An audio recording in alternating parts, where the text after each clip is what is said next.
Qu'est-ce qui lui arrive à la 2? Il faut faire chauffer l'appareil ou...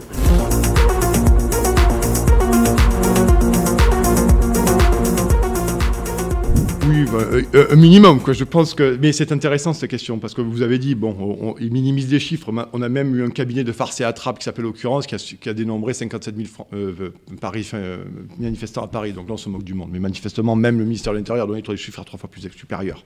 Mais la réalité, vous avez raison, c'est-à-dire que ça pose la question centrale. Ça pose la question, c'est mobilisant dans la rue. Déjà, je voudrais tordre le cou à un prêt-à-penser. C'est-à-dire qu'aujourd'hui, je l'ai déjà dit, les syndicats français sont incapables de mettre 2 500 000 personnes dans la rue. Il faut être clair. L'érosion du nombre de militants dans les syndicats, elle est frappante. Donc, moi, mes observations que j'ai eues et des informations que j'ai eues ça et là, et j'aime bien le terrain, vous le savez, c'est déjà qu'il y a beaucoup de Français aussi qui sont venus dans la rue, qui continueront à aller dans la rue dans les prochains jours, les prochaines semaines. Ça, c'est une première évidence parce que les gens ne savaient pas du tout comment manifester.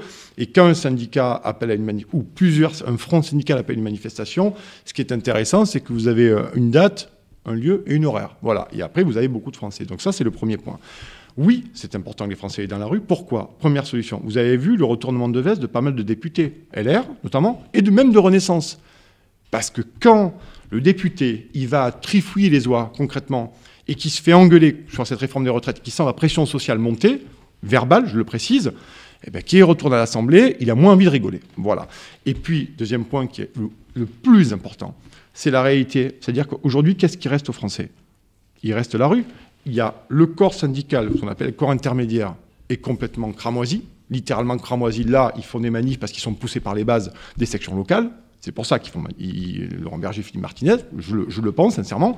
Et puis, la réalité, c'est que les Français, maintenant, ils en sont là. Et surtout, ils ne croient plus, et ça, c'est grave, à la légitimité politique de leurs représentants. J'en parlais au début de l'émission. C'est véritablement la fin, c'est la mort sociale, c'est l'encéphalogramme plat de notre démocratie, concrètement. Donc, aujourd'hui, ce qui se joue est la réforme des retraites.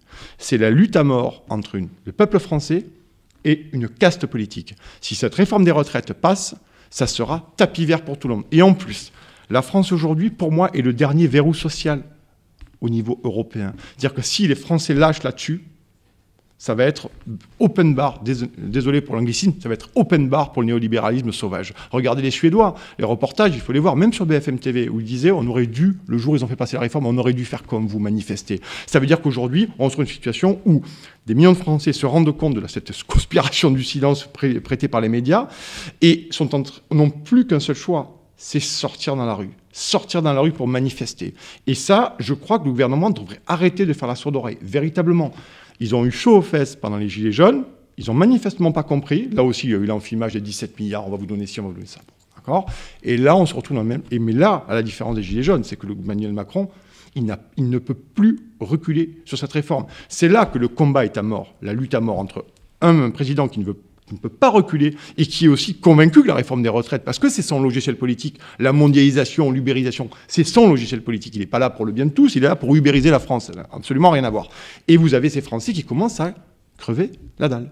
Donc quand vous avez l'appel du ventre, ceux qui politisent les gens, Xavier, c'est véritablement la précarisation et la pauvreté. C'est ça, moi, c'est mon observation sur les 5 dernières années, des gens qui s'en foutent, qui sont devant Netflix, le canapé, qui n'en ont rien à faire en disant, moi, la politique, c'est de rester hors de chez moi, ça ne me touchera jamais.